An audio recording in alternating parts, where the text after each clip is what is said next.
معزز سامعین گرامی قدر، حالیہ دنوں میں دوبارہ ایک مرتبہ الیکشن کی آمد ہے۔ ملک کے اندر ضمنی حلقوں میں 16 اکتوبر کا اعلان ہو چکا ہے کہ دوبارہ الیکشن ہے۔ میں اس حوالے سے چند گزارشات کو آپ لوگوں کے سامنے رکھنا چاہتا ہوں۔ سب سے پہلی بات یہ ہے کہ بعض لوگ ان کی عقلی اور فکری سطح بہت چھوٹی ہوتی ہے، وہ براہ راست کچھ ایسی عجیب باتیں کر دیتے ہیں جن کا حقیقت سے کوئی بھی تعلق نہیں ہوتا۔ مثلا بعض لوگ یہ اعتراض کرتے ہیں کہ جی آپ نے تحریک دفاع اسلام بنائی، جی بعض لوگوں کا اعتراض ہے جی شہرت کی وجہ سے۔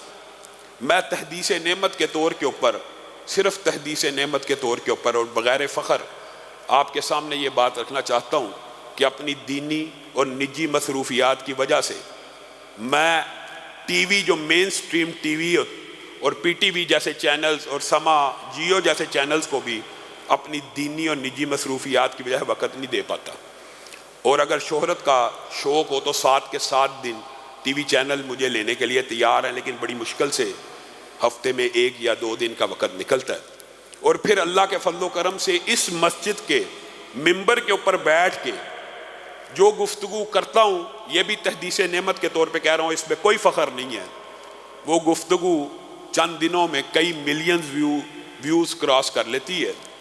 تو شہرت کی مزید حاجت، مزید طلب نہ دل میں موجود ہے اور نہ اس تحریک دفاع اسلام بنانے کا مقصد یہ ہے۔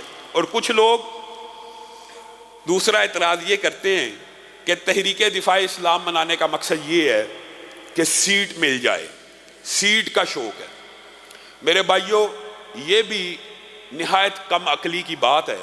اس کی وجہ یہ ہے کہ دینی جو سیاست ہے وہ سب سے مشکل ہے۔ اسلام پسندوں کی سیاست اس وطن کے اندر، خاص طور پہ پنجاب کے خطے کے اندر، یہ سوچنا کہ میں اسلامی سیاست کر کے سیٹ لوں گا، یہ کسی جاہل کا نقطہ نظر تو ہو سکتا ہے، کم عقل کی سوچ اور فکر تو ہو سکتی ہے۔ سیٹ اگر لینے کی سیاست پاکستان اور پنجاب میں کامیاب ہے تو چاپلوسی کی سیاست کامیاب ہے۔ چند لیڈروں کے گن گائیں، ان کی چاپلوسی کریں، کسی بھی پارٹی کی ٹکٹ اور سیٹ آپ کے سامنے نچھاور کر دی جائے گی۔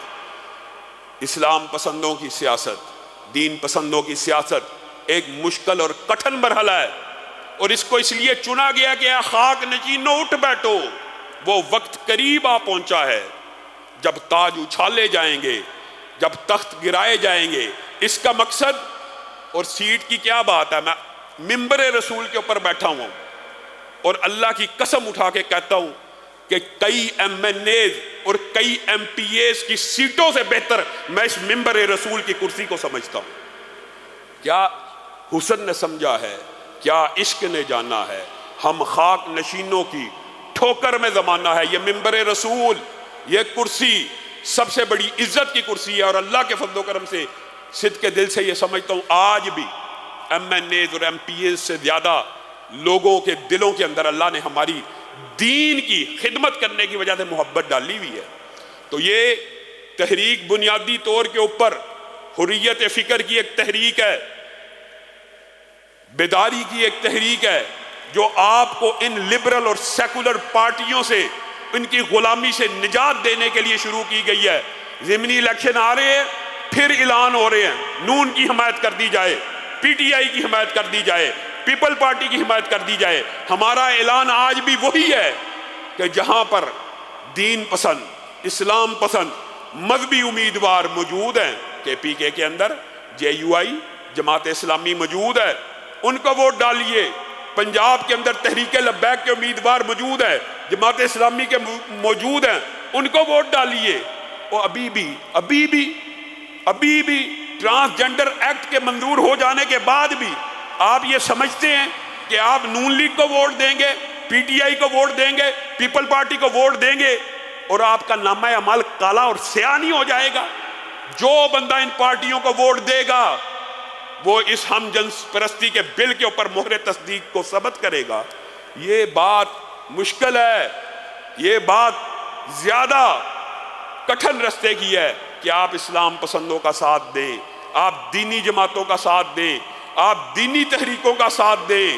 اور میں آپ کو ایک بات بتلاؤں، یہ صرف اس لیے اختیار کیا گیا رستہ ہے کہ یہ ہمارے منہج کے قریب ہے، یہ ہمارے منہج اور فکر کے قریب ہے، ہمارے نقطہ نظر اور نظریے کے قریب ہے کہ پنجاب کے اندر بھی اسلام پسندوں کے اور دین پسندوں کے حلقے ہونے چاہیے۔ اور دو باتیں میں آپ سے مزید بھی کہنا چاہتا ہوں اس سے علاوہ۔ اللہ کے فضل و کرم سے میں پچھلے ہفتے گیا، مجھے بڑی خوشی ہوئی۔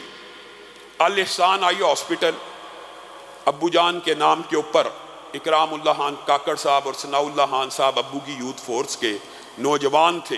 جب ابو دنیا سے چلے گئے تو انہوں نے خدمت خلق کو اپنا مشن بنایا، اور اگر آج بھی کوئی جا کے دیکھنا چاہتا ہے کہ خواب کیسے پورے ہوتے ہیں تو الاحسان آئی ہاسپٹل شالامار لنک روڈ کے اوپر موجود ہے، آپ جا کے دیکھ لیجئے۔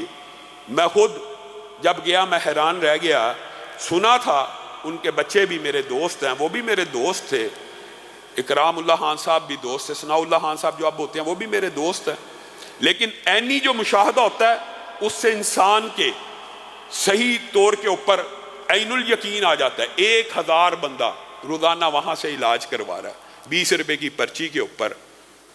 میں نے ان سے ضمنی طور پہ پوچھا کہ یہ آپ کیسے چلا رہے ہیں؟ آپ حیران رہ جائیں گے، ایک ماہ میں ہر ماہ کا 2 کروڑ روپے کا خرچہ اللہ کے فضل و کرم سے وہ جنریٹ کرتے ہیں، اور اللہ تعالیٰ ان کو کوئی کمی نہیں آنے دیتا۔ اور اسی طرح جب میں وہاں گیا، کچھ آگے زاہدہ ویلفیئر ہسپتال ہے، وہ ہمارے دوست ہیں خالد امین صاحب، وہ چلاتے ہیں۔ ان سے پوچھا، ان کا بھی خرچہ اس کے قریب، اور یہ فی سبیل اللہ اور ویلفیئر کے کام معمولی چارجز کے اوپر، یعنی جو کاسٹ ہوتی ہے، اگر کسی نے کارنیا ڈلوانا ہے، لینس ڈلوانا، جو کاسٹ ہے، یا جو ہڈی کے آپریشن کی کاسٹ ہے، یہ 2 ہسپتال اتنا بہترین کام کر رہے ہیں۔ اور انہوں نے پھر جب میں نے وزٹ کیا، آپ سب کے لیے بھی اس کے اندر خبر ہے، آپ ابلاغ بھی کر سکتے ہیں، انہوں نے کہا تحریک دفاع اسلام و پاکستان کا کارکن ہو یا آپ کے قرآن و سنہ اسلامک سینٹر کا کوئی نمازی ہو، انشاءاللہ اس کے ساتھ مزید سپیشل اس کو پروٹوکول بھی ملے گا، اور اس کے علاج کے اندر بھی بہت بہترین طریقے سے معاونت کی جائے گی۔ اللہ تعالیٰ ویلفیئر کے ان اداروں کو قیامت کی دیواروں تک قائم رکھے۔ اور میرے بھائیوں، ان اداروں کو دیکھ کر دل میں خواہش پیدا ہوتی ہے، اللہ نے جگہ دی ہے، ہم بھی ایسے پروجیکٹ بنائیں، لیکن ان پروجیکٹس کو یہاں پہ اگر آپ بنانا چاہتے ہیں، آپ لوگوں کے تعاون کی ضرورت ہے۔ رمضان سے پہلے ہماری خواہش ہے یہ عورتوں کی 4 منزلیں مکمل ہو جائے، یہ 4 منزلیں مکمل ہو جائیں تو اللہ رب العزت ہم سے بھی ایک ایسا کام لے لے جو اللہ رب العزت ان ساتھیوں سے لے رہا ہے۔ 1-2 اہم اعلانات ہیں۔ ہمارے ایک ساتھی ہیں چودھری عبدالحفیظ انجم صاحب، جڑا والا میں تحریک کے ذمہ دار ہیں، ان کا آپریشن ہے، سب ساتھی دعا کریں اللہ تعالیٰ ان کو شفائے کاملہ عاجلہ نصیب فرمائے۔ اور دوسرا ایک اعلان ہے، ایک باپ کی درد دل سے ایک درخواست ہے، اور عاجزانہ درخواست تھی، جس کے اوپر میں لبیک کہتا ہوں۔ ایک بچہ نوجوان کم عمر کا 16-17 سال کا وہ فوت ہو گیا، اور باپ سے اس وقت اس کی لڑائی چل رہی تھی، اور باپ کے دل میں یہ کسک ہے کہ وہ میری وجہ سے اس نے اپنے آپ کو یہ نقصان پہنچایا۔ ہم سب ساتھی انشاءاللہ اس کا بھی غائبانہ نماز جنازہ ادا کریں گے۔ اللہ رب العزت جو کہا گیا، جو سنا گیا، اس کو سمجھنے کی توفیق عنایت فرمائے۔